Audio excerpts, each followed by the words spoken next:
Hello, everyone, and welcome to session 10 about the relationship between news providers and tech platforms, a relationship that, as we all know, has been coming under both strain and scrutiny.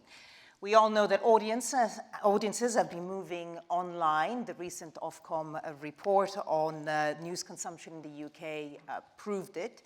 And that has various impacts. One is financial. The other one raises questions over the influence that tech could have on news. And that's, I guess, how we come to the title of the session, How Safe is Our News? The question is, how do you maintain a sustainable news system when news providers increasingly need to use tech companies as platforms to reach their audiences? So that's what we'll be discussing today. We have a great panel. Let me introduce them, even though they hardly need introduction. Rachel Corp, CEO of ITN, which of course provides news services to ITV and Channel 4. Iain Bundred, Iain Bundred, Head of Public Policy for YouTube for the UK and Ireland. Dame Melanie Dawes, Head of the Broadcasting Regulator Ofcom. And Madhav Chinnappa, who worked at the Associated Press TV and the BBC before actually joining Google, where he was Director of News Ecosystem Development until last year, but no longer at Google, so you're free to speak about Google as well. Now, before we come to them, let's get some context from Canada. Why Canada? Because last year, in Canada, the Online News Act came into force. And what it tried to do was that it tried to make the big tech companies, mainly Meta and Google, actually pay news organizations for the content that they provide. Now, I'm sure a lot of you know about it, but spoiler, it didn't go particularly well, especially not for the news providers. So let's speak to someone in Canada who can shed some light on what went wrong there. Let's speak to Professor Angus Bridgeman from McGill University, who should be joined. There he is. Hello, Professor Bridgeman. Angus, thank you so much for joining us here at the RTS convention, helping us understand what actually happened in Canada. Now, it wasn't a success, certainly not for the news providers. Tell us why.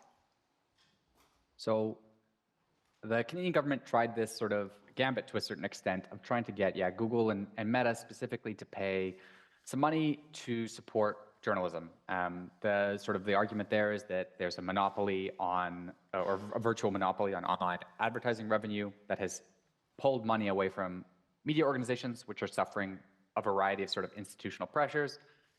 And so the government was trying to come up with some way of having Google and Meta compensate news organizations and provide funding for journalism in Canada, specifically kind of to support local journalism. So this is what they tried to do. In response, Google has agreed to pay $100 million, and that's sort of, there's a process, $100 million annually, and that there's a process going through for that. But Meta just decided to cut all news off their flagship social media platforms, Facebook and Instagram. This has been enormously impactful on the Canadian news industry, as those two are some of the platforms that Canadians use to get the news the most prior to the ban. So tell us a little bit about the impact that that's had.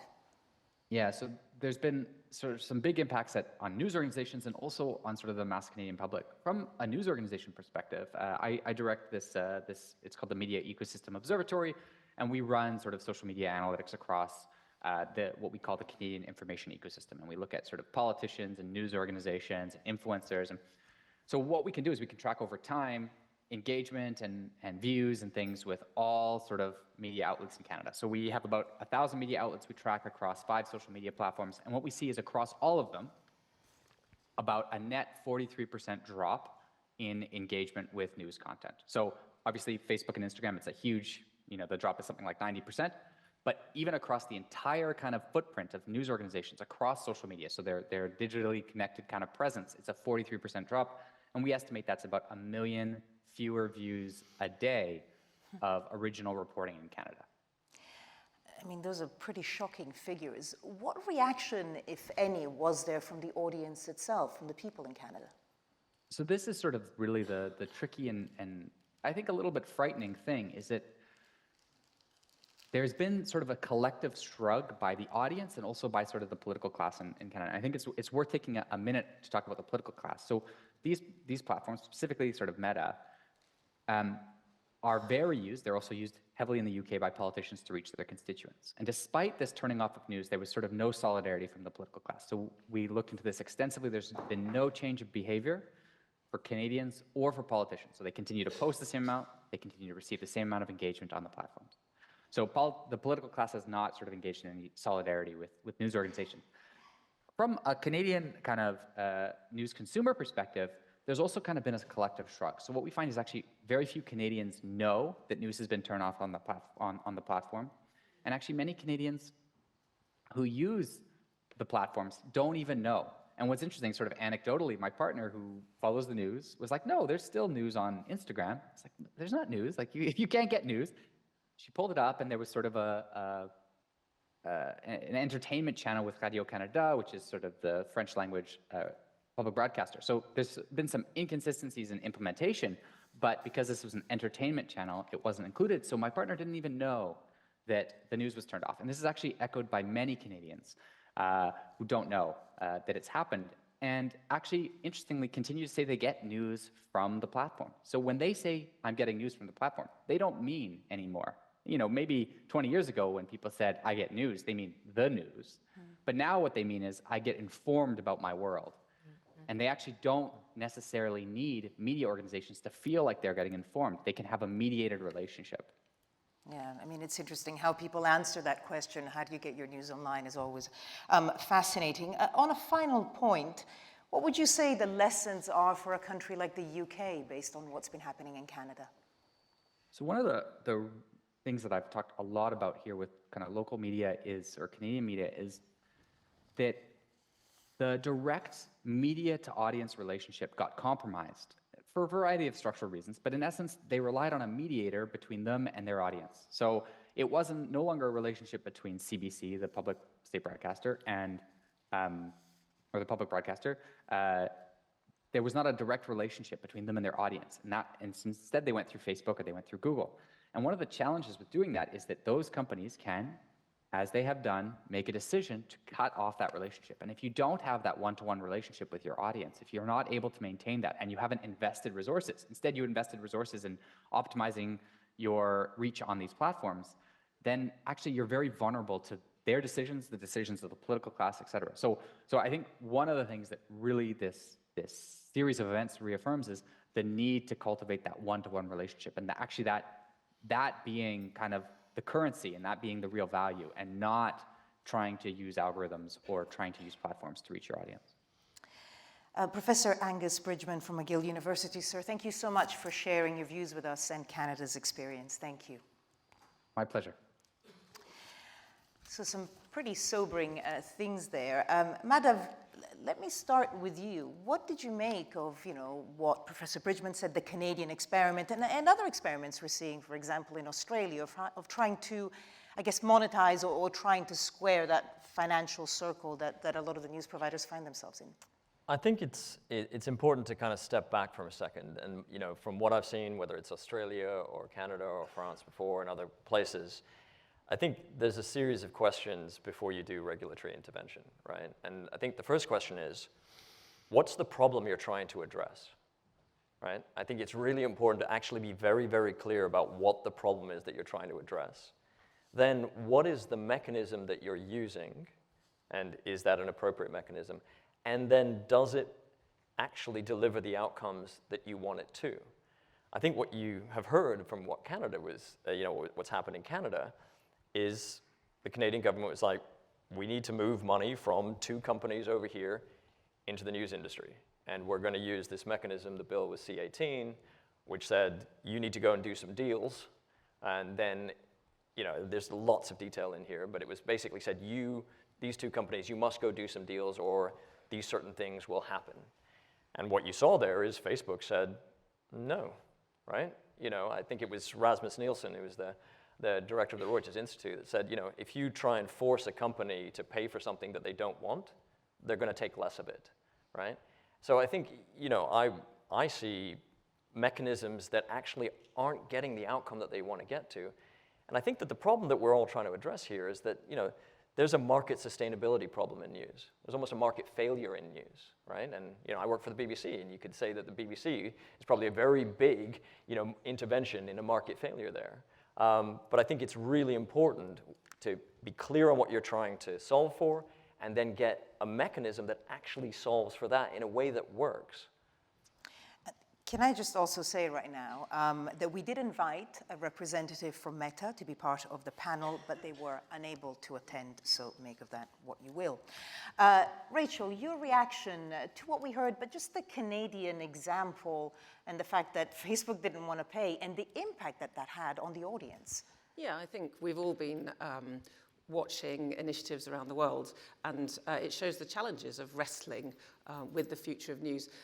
I think the theme of this conference from first thing this morning has been audiences, and really what this shows is the people who lose out are the audiences. And I don't mean that in a sort of, they should be watching our news, but they're not getting that breadth of content that they're used to. So I think there are lessons, not lessons to learn, but things to watch when it comes to regulation here. But I think we have a very different setup here. And again, another of the things that everyone keeps saying is we've got something really precious here in the UK. And I think we have, and we need to recognise that, and it is different to what we're talking about here. And Ofcom's own research recently has highlighted that audiences in the UK really value trusted, impartial PSB journalism. And there's something in that that needs protecting. And so I think the sustainable funding discussion is a lot bigger than trying to get tech to pay for certain bits of content on certain platforms. And we really welcome at ITN the Media Act and the idea of what prominence is going to look like for PSBs into the future. We're really keen that there's prominence of news within it, but also that sustainability of that model functions, because then the PSBs can continue funding the sort of news that the public has come to rely on now. And I would add on that we along with our clients have innovated where we put our news. We've taken it to where our audiences are. So whether that's during the election, we saw across all of our news services a lot of content going on TikTok and going on YouTube. We've done podcasts, we've streamed ITVX. We can do that because we have the relative stability of broadcast contracts currently. And we need to hold on to that and know that in the next 10 years, we can keep up that level of quality journalism, even as the business models of our clients change. Melanie, we were speaking about audiences, so obviously over to you and that report that Ofcom has produced. And it was very interesting listening to Angus in Canada speaking about how many people, when they answer the question, I get my news from a social media platform, aren't really aware or conscious of what it is that they're getting. Is it a BBC link or is it just a content creator somewhere? So tell us a little bit about the results of that research. No, well, this is Ofcom's regular news consumption survey, which we've been publishing for many years. And what we saw this year is that the tipping point has finally been passed.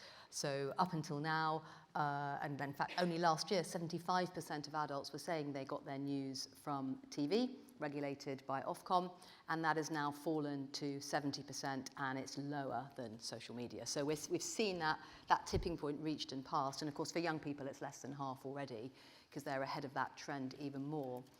And I think the question we have to ask is does it matter, and what does matter? You're absolutely right that when we ask the audience, where do you get your news? We don't say, where do you get your regulated or edited news? We say, where do you get your news? And for a lot of people, that just means stuff they read wherever they're reading it, or listen to on a podcast, or watch on video. So it might be politicians' commentary on X, it might be their friends' comments on Facebook, whatever. We are ambivalent about that. We let the audience decide it. But the audience is very clear that they don't trust what they get on social media as much as they trust what they see on TV or hear on radio, and they don't think it's as accurate. And interestingly, young people who are even more on social media than anyone else, they trust it even less. So I'm not sure the audience is unaware of the difference, but what is definitely true is that people are choosing to spend their time on a more diverse range of platforms than ever before. And we do know from other research of Ofcom that if you get your news mainly from social media, you're more likely to go down a rabbit hole, not be able to spot fake news, not seeing a range of different opinions. You just get your own opinion played back to you all the time. And I think that starts to be a concern for our democracy. So, what do we do about this? I think there's a lot of good comes out of social media and its reach and video sharing platforms like YouTube and their ability to get high quality news to audiences, but I think it raises questions around transparency. We're opening those up in our latest review of public service media, which opened a couple of weeks ago. So do please engage with us on that work. My colleagues in charge of it are in this room. Okay. Iain, we could tell by Meta's actions that they don't value news on their platform, also not showing up here, but they obviously didn't in Canada. Tell us where YouTube stands on all of this. Well, first and foremost, news really matters to YouTube. It matters to us as a business, but I think most of all it matters to our audiences, and I think it's for some of the reasons that Melanie talked about and that Rachel mentioned as well. So, the core of that, of course, is the public service media ecosystem, which is absolutely critical to British trust and British content and to quality journalism that we want on our platform. I think even beyond that, we see users, when they fill out that survey and say that they're getting news from YouTube, what they're talking about is they're getting news from the BBC. They've got 18 million subs. Sky's got 9 million, I think, but then also the likes of Telegraph or The Sun are both over 5 million subscribers. And what those platforms are doing is using our platform, what those companies are doing is using our platform to tell their news stories through different formats and to incremental audiences. And we've gone out of our way to ensure that we keep iterating the product to make that the best place for news to land. So if you think about a user opening their app on the day of a big breaking news story, we've seen some at the weekend and we see some every day, right? A breaking news app, then it's not by accident that news channels trigger. Authoritative news partners, we want that content because when we're not sure what's going on, it's the high quality journalists like yours who are reporting quickly and putting out the most accurate information right then. But then further on, it's also, as you go forward, we have new products such as your News Watch page where you can dig deep into controversial topics and understand different viewpoints from other authoritative news partners. So all the time we're trying to make sure that we can offer the best place for our viewers to find the most authoritative news. But when in that dig deep page, do you link back to perhaps ITN's website? Or do you have the links? It's the uploads from IT. So it would be Channel 4 News or But you wouldn't others. Then link back to the website, whatever the news providers are. We're a hosting platform where the ITN, for example, would upload the video. But the key question for us is, I think that you're getting behind is some of the attribution points. It's been really interesting actually seeing across the media ecosystem how YouTube can help build better understanding of the audiences, and actually we work with partners to think about things like logos and explanations and metadata to help actually make, for those audiences who actually discover these brands first on YouTube, how do they actually improve their user journey and actually have more of a relationship with those media brands? Rachel. So I think it's fantastic you're engaging in this and bringing it back to audiences and the fact you're here as well, unlike representatives from other platforms. And I know how much you are working, and when we're working together about how to surface that content. So yes, on a big day, it's brilliant to see our content getting to the top of trending. And I think during the riots a few weeks ago, there was a Channel 4 news piece, trusted, impartial eyewitness journalism, that was at the top of UK trending, I think even beating Mr. Beast. Yes, we like that. But that's great, but that's one day. And we don't necessarily know how it gets there or how we make sure it gets there on another day. And I think it's that transparency about working with you. And another area that we've been discussing, it's a challenge for us, is you're probably all aware that we have to comply our television content to Ofcom regulated standards. We don't have to do that for digital content, but we choose to. So all the content we put online is already, has been safety complied, is up to those standards. We have found that some of our content on difficult stories, for example, Channel 4 News' content from Gaza, some very harrowing eyewitness reporting from Gazan colleagues there, fell foul of, I suppose, the age gating, where you have to be over 18 to see it or you have to be logged in. I don't want to tell you rules. And again, trying to work together on this. Now you explain your T's and C's, and they're just slightly different to the sorts of regulation that we have in this country. And we would like to think that content that has already been complied should be okay for the platforms. And again, this isn't me protecting my business, this is coming back to audiences. And that content has been vital for all audiences, including younger audiences, and it's making sure that's getting through. Now, I will say we're talking, which is really positive, and I know we're talking with Ofcom and others. There are other platforms where content just disappears, and we had some quite good PSB stuff around monkeypox, quite a useful thing for people to understand, and it was just sort of shadow banned and disappeared on TikTok, and we didn't know. And again, it's just users at the end of the day who are suffering through this. So I think that conversation is good we're having it, but I still think there's further to go, not least if, as Melanie's report showed, that where people are getting their content online is through what's trending. And if trending becomes the gatekeeper for it, we've got to understand how we can get that sort of content in there. Just pushing on that point of transparency, really, and not really knowing why a report is doing well or trending, how difficult does that make your job? Because at least with ratings, there's an indication. But here, how hard is it? Yeah, and we don't have the equivalent, and I think we'd all welcome some kind of industry standard. I think we have to continue to just do the journalism, the eyewitnessed, impartial journalism that we've always done. And as I said, we currently have broadcast contracts, so we know we can do this, and it's funded and sustainably funded. I think that all becomes part of that question further down the line. And I would love to understand how we surface it, because we can't just keep doing a stab in the dark. At the same time, we're not going to go to clickbait. I think that argument has moved on some time ago.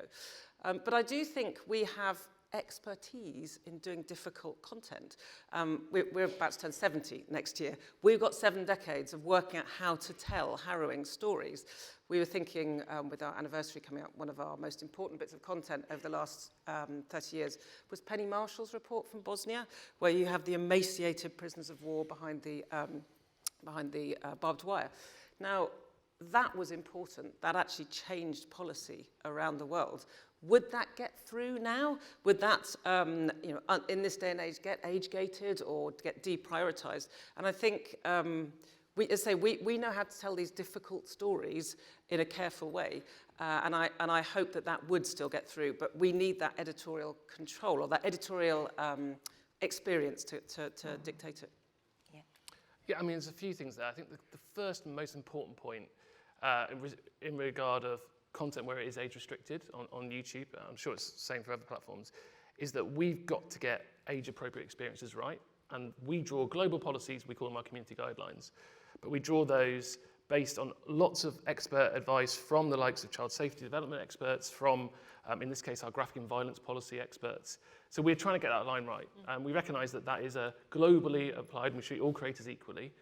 We do actually have some provisions around what we allow of journalistic content, because we agree it's important. We allow a sort of higher bar, but we do apply age restrictions, and we've talked you through some of the differences, particularly around this area, that I think is a challenge. Of course, I totally understand that.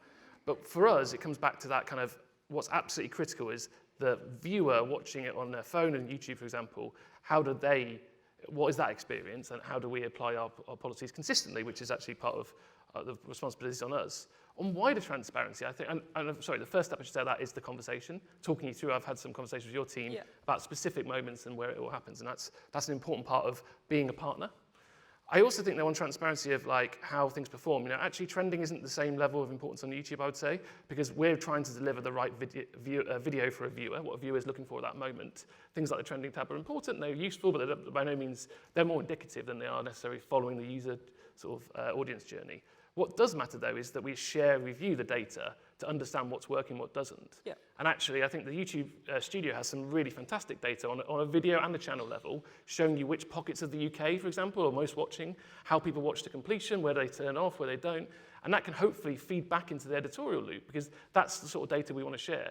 Of course, we can always do more, but I think it's really important that we remind people here who might not be involved in that back end just how much data is there. Absolutely, and if you can then pass that good practice onto your fellow platforms, that would be fantastic. I'll try my best. Can I just say the really good news is that we now have the Online Safety Act. So what will happen is that the so-called Category 1 platforms, large platforms, I can't say exactly who they'll be, the government has some work to do on that, we have some work to do on that, YouTube quite likely to be on that list, will need to say under the Act how they deal with content of democratic importance and journalistic content and news publisher content. So, you know, actually, I keep coming back to that. Transparency is so important because you're right, up until now you've had global community guidelines, but we now have UK laws, we have European laws as well. We are working with Ofcom with many other jurisdictions to try to drive consistency, but in a way that actually reflects where parliaments have decided that they want to set certain standards for their audiences. And I think the other thing I would observe is it is complex, this stuff. You know, on one level, you have a regulated product, which is absolutely fine to show before the watershed on Channel 4 News in the evening, for example. But, you know, tiny children are not going to be watching that unsupervised by their parents. They may well be sitting on an iPad on YouTube, unsupervised by their parents. So understanding the different sort of ways that kids access material like this is important to understand kind of how we can then tease our way through what I suspect we all want, which is for ITN's material to be as widely available as possible, particularly when a crisis like Gaza is hit. And I appreciate whilst protecting our children online. Absolutely. Of course, yeah. Absolutely. You're not, don't get me wrong. No one's saying that. Actually, I think the whole point is the hard-hitting journalism you're doing in Gaza is so important. That's the stuff I was talking about. You know, our viewers, you know, YouTube viewers want to find that content. Yes. We want to help you find it, reach this. But can I just ask, Rachel, don't you feel vulnerable? Because ultimately, your content has to use these platforms, and increasingly so, because the audiences are moving there. I don't know about vulnerable. I think we feel stretched because we're having to make budgets and ensure that we can put content everywhere. I think it just comes back to making sure that we collectively, regulators, government in this country, gets the whole PSB landscape right. Because you know that is what has given us 7 more decades of really important journalism. So it's getting that right first and making sure those models are sustainable, and with news as one of the kind of key parts of being a PSB. And then I'm hopeful for the future in that sense. Okay. Madhav, from Rachel we heard words like editorial expertise and changing policy. Really it's about responsibility and duty, something that journalists feel very strongly. How do the platforms see it? In your time at Google, did people often talk about duty and responsibility? Yes, and I think I should be clear. I left Google a year ago. I was, you know, part of the layoffs, so you can read into that what you will. But yeah, they definitely do think about that. And I think that what has happened, though, in my observation, having been part of this while I was at Google, but also seeing what's happened since I left, is that when you get regulation like we're talking about in Canada, which is particularly targeted and work, you know, the framework and the way that it was structured actually doesn't work for those technology companies, that's when you get this real, we have a problem here, right? And you can see that the 2 big tech companies there did 2 different things, because in reality, Google and Facebook are very different companies. You know, Google is a search engine that's there on the open web, and Facebook is a walled garden social network. So they're going to measure things and value things in a different way. That's why you can see that, you know, Facebook can kind of quote, shut news out, right? Because they're a walled garden, right? And that's a business decision they took because they felt the regulation was pushing them into a place that wasn't right for them as a business. We can all have views on that, but that's, you know, that's how they got there. I think it's important to realize how they got there and then make sure you learn the lesson of that so that we don't start replicating, you know, the problems that people have done in different places. And again, for me, it goes back to, you know, when regulation gets involved and it's forcing, you know, financial decisions in different countries, companies will look at it very cold-bloodedly, right? About what is the value.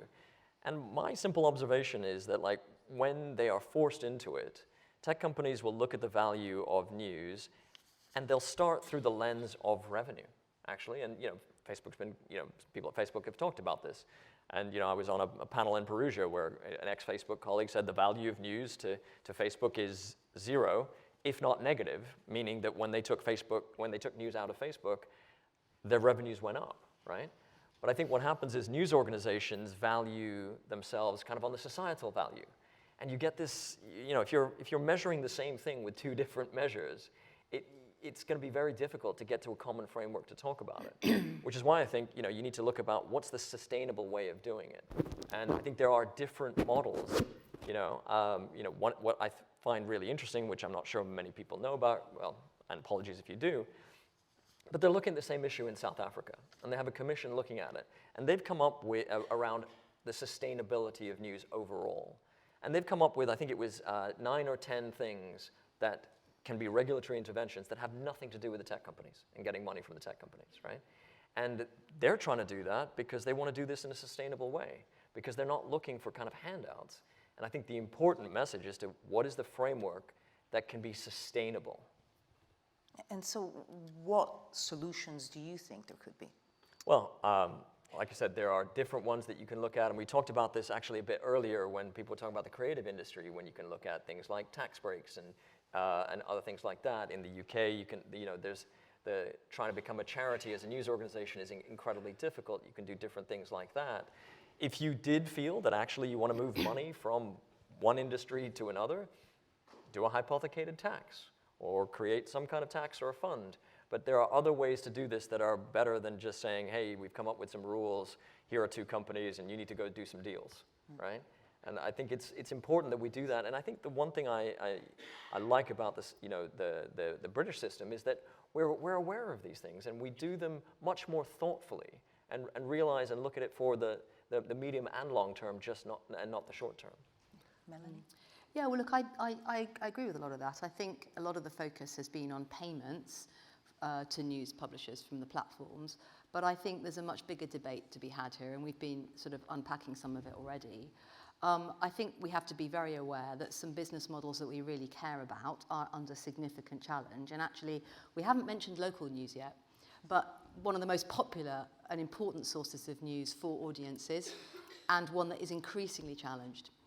As we all know, and so that the public service broadcasters are increasingly left being one of the bulwarks of local and regional news, but a lot of regional newspapers are just simply unable to provide the service that they used to provide because of the way that business model was disrupted way before the national broadcasting business models really began to be disrupted. So I think we have to think about those business models and how we sustain them. But I also think that you have to think, with a bit of a regulatory hat on. You regulate because there are public goods, or one of the reasons you do, because there are public goods that you want to have in your market that wouldn't otherwise be provided in those markets. And you can do that in lots of different ways. You can do it by raising taxes or license fees and paying for services, or you can go into the market and change the way that the economics work by setting minimum standards, as we've done on online safety. I think this area, frankly, I hope this doesn't sound like too much of a cop-out, it's really complicated, which is why we're opening up our review and building on the research we've already done. But what I do think for sure is that a whole load more transparency is needed. Some of that will come through the Online Safety Act, but not really quite enough. Because you said earlier, if the algorithms are based on trending, then you know what they'll achieve for you. But, I mean, the algorithms are all different. And fundamentally, they are, not surprisingly, about what achieves commercial success for the platforms. Why would they be any other way? So I think understanding that, because we've done research which shows that the top 2 things on your newsfeed are the things you read. Surprise, surprise. But we've actually shown that, doing proper kind of behavioural and eye-tracking research. So quite how that gets presented to the audience, I think, is something that we need a whole load more information on, and that's one of the things we'll be looking into. Just for final comments now, Rachel? No, I welcome that. As I said, I don't think it's as simple as a piece of taxation here, taxation there. News of the style that we are able to enjoy in this country is expensive. It takes a lot to send a team, several teams to Ukraine, to the front line. And, whilst we welcome all sorts of content, an influencer is not going to go and be there for the storming of the Capitol and report back the way that ITV were able to. So I think this is the big conversation, certainly for us, and welcome it. And this is one for us all to work together to bring it back to this is about audiences. We have seen so much disruption in the market, and a lot of what we've talking about with Canada and things was around newspapers. This PSB mechanism is particularly special, so I think we have a duty to try and save it. The thing I would say is, from a YouTube is a Google company, and I would judge us by not just the fact we turned up, and thank you for having us, but actually by the fact we have Google Showcase with 200 publishers here in the UK, including a lot of local publishers signed up, and we're working there. And on YouTube, I don't think we do look at it through that financial lens. Perhaps that's because of our revenue sharing model means that we've got we're invested in trying to help news partners get the maximum reach they can. But I think you're right about that conversation and working together, because we've heard it a lot today about audiences, but I think we've also heard a lot about how special the public service ecosystem is. I mean, just my favourite stat about YouTube is that 85% of UK watch time for our creators is overseas. It's an export product. And the reason for that is that people love British content. And so we are, with our public service partners and with other news partners, driving that global audience. And more we can, the better. Okay. Madhav, when you spoke at the Perugia Journalism Festival, I think your panel was called What's Gone Wrong Between Tech and News Providers. And did anything go right? So I was going to focus on the right bit. So what has gone right, and crucially, do you think news is safe? How do you see the future?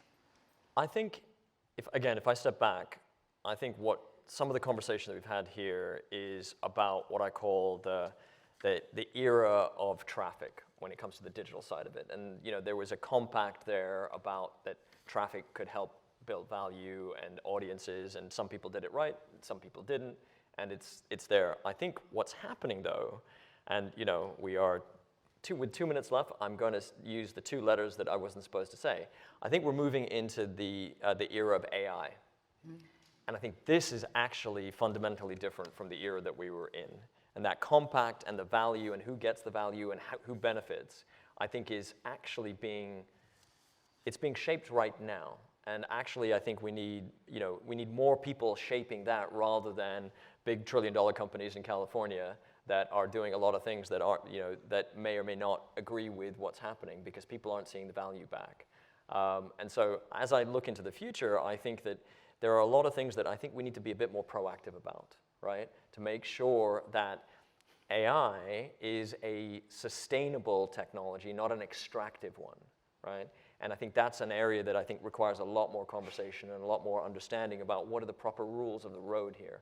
Because I think while there's a lot of hype around AI, and I think there might be a hype bubble, I do think AI is a structural shift. Much like, in the dot-com, you had a big, bubble, but actually the internet was a structural shift. And so those rules of the road and how we create a sustainable news ecosystem is, I think, really, really important. Melanie, we have 1 minute left. 1 minute. In the Ofcom report, though, in the top 10, I mean, you have Facebook, you have YouTube, you have Instagram, you have X, I think TikTok maybe sneaked in. TikTok's in there in the kids list. Yeah. Just looking at that and thinking that, things are only going to go in one direction, do you worry that these tech companies are going to become almost like another kind of regulator? Well, I think they are the intermediaries, and you see what's happened in Canada when you take Facebook away and Instagram away. People stop finding high-quality news. That's a real, I think it's a wake-up call about recognizing that we need to know more about how that intermediation works and think about whether there's anything that needs to be done to manage it, maybe even regulate it in future. But I also just want to say, I think there are 2 traps we mustn't fall into. One is the trap of despair. We have an extraordinary news and information ecosystem in this country, with the PSBs definitely at the centre, but also amazing newspapers, incredible websites, local and regional news. And I think we mustn't lose sight of that. And I also think we should actually trust the audience. People know they want this stuff. They just are terribly interested in finding it from lots of different sources. So we've got to find ways to make that engaging for them and make them want to see it and want to find it. But I don't think we should assume that they are necessarily wrong in the way that they're changing their habits. Great. Melanie Dawes, thank you, and thanks to the rest of my panel, Rachel Corp, Iain Bundred, and Madhav Chinnappa. Thank you all. Thank you.